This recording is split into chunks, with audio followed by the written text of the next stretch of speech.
I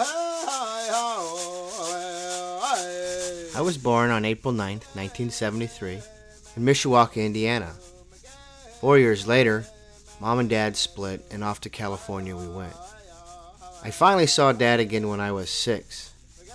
I usually spent the summers with him until I was 18. I had a tumultuous childhood. If you're Indian, who doesn't? In the 5th grade, I remember finding a bottle of Jack Daniels. I took it to school and asked friends to join me in the bathroom. Afterwards, we went to class and started goofing off. Soon we began fighting. I got suspended for 5 days.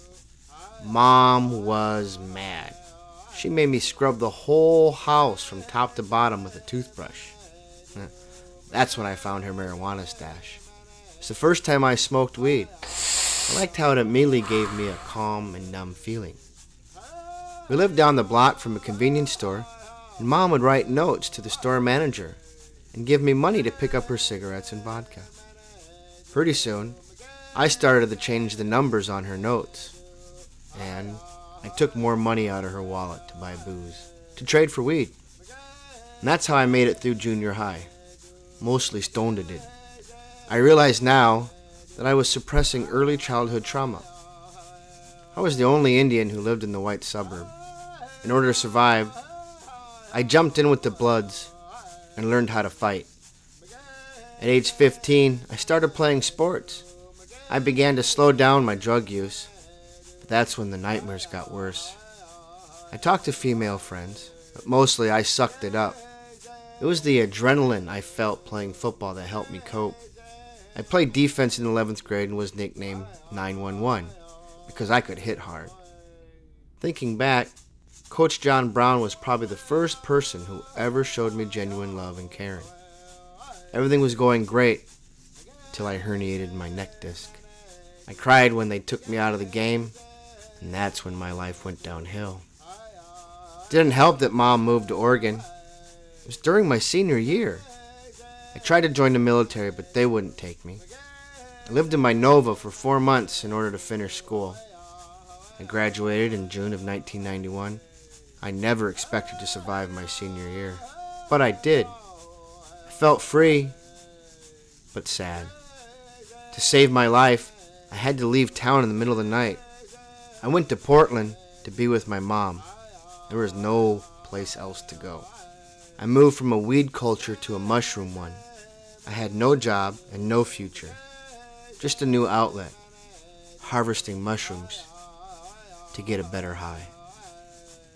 On December 21st, 1991, my cousin and stepbrother came to Oregon to take me back home. They were concerned. They only had enough money for one-way Greyhound bus tickets. While standing at the station, a tall Indian man with a hat, feather, and black boots told us, "I dreamt about you guys. Here, take this. You'll need it." It was a jar filled with pink slime. I was starting to get sober and feeling hungry.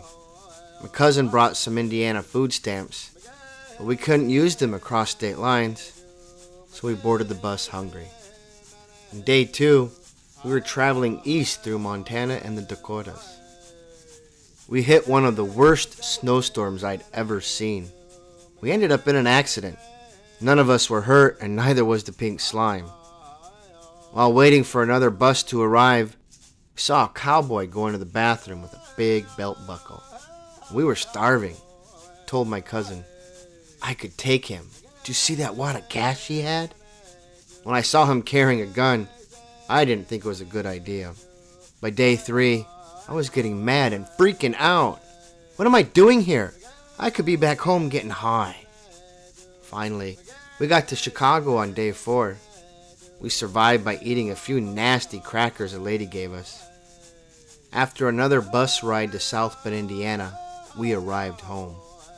We told Aunt Barb everything that happened, and she told us, "You guys went on your first fast journey."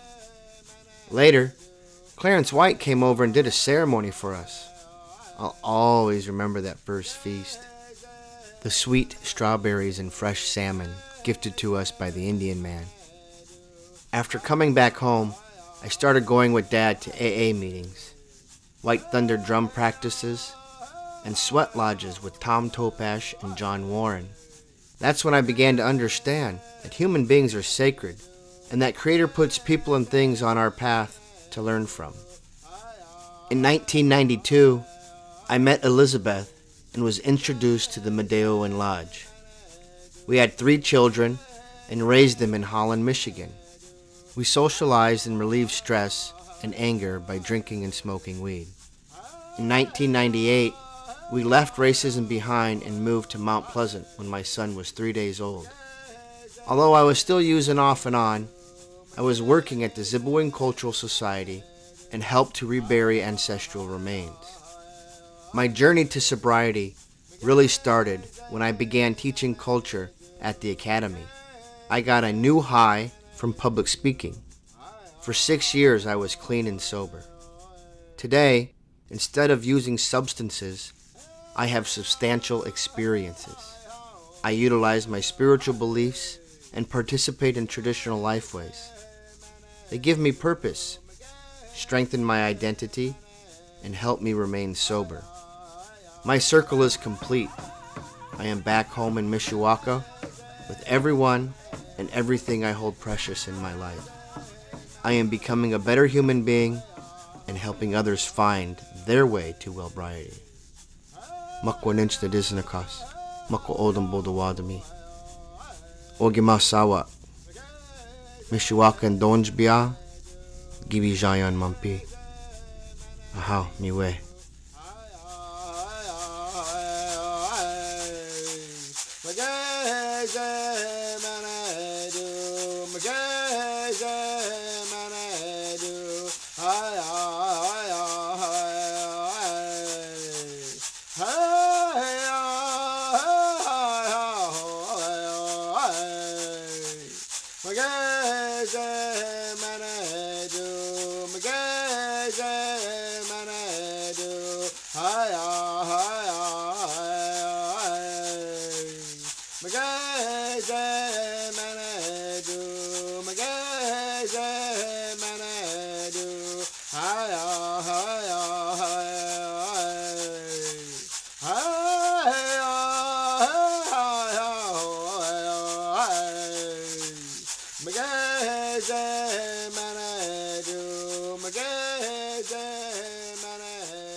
Hi,